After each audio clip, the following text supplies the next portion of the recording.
You can name names if you want, but you don't have to. How many players do you run across in this day and age that you think or that you know will be good managers someday down the road? Yeah, I've been asked that quite a bit, and one I've said many times was Craig Counsell, and now he's doing a great job. I thought Chip Hale would be another guy. I think Stephen Vogt, being here, has a chance to be one of those guys too. I'm leaving some guys out because we only have so much time. We see where you're going with it, though. Right? Yeah, you do see them, no doubt. Yeah. And I told Craig too. I go, it's the old Gordon Gekko line in Wall Street.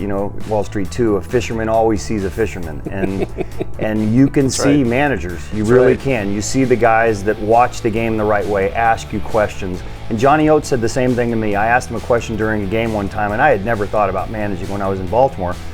And he said, you know what, I'm going to tell you the same thing Walter Alston told me.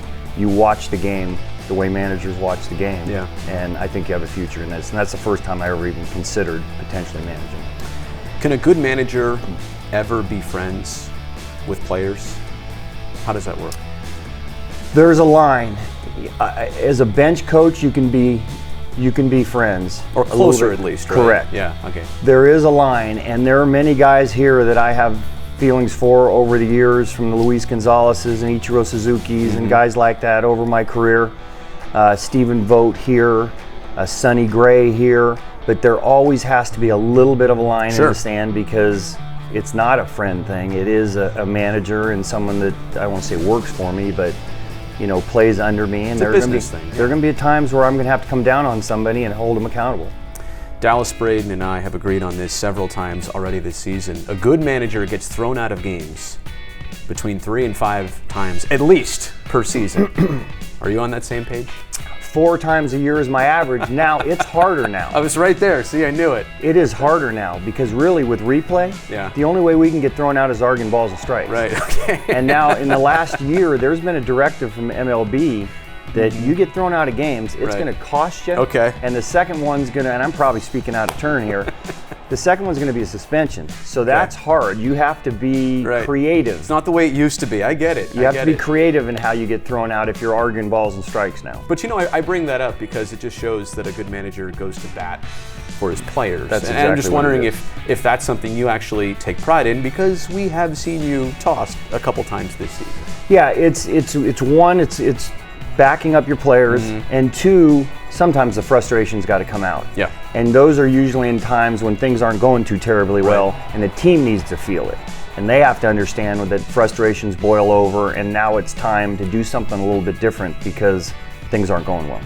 How do you view what may be considered an epidemic of arm injuries across baseball? Obviously, we're talking about pitchers here. Right. It's not just the Oakland A's. It's all 30 teams dealing with this.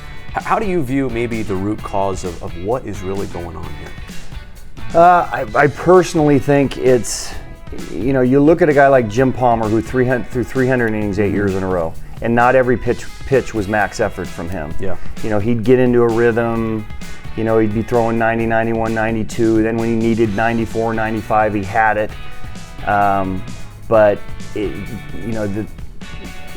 they weren't necessarily max effort on every pitch. They were kind of pacing themselves, so to speak. And that doesn't happen anymore. Guys are going out there and every pitch is max effort.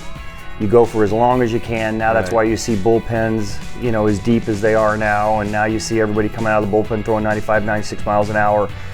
The arm, it takes a lot when you're max effort on every pitch, and there are more areas, younger guys throwing more now, so forth and so on, throwing harder and so forth. When I grew up playing, baseball was my favorite sport during baseball season, basketball was my favorite sport, football was, and now guys are specializing in one sport and it's all year round, and I think that probably has something to do with it as well.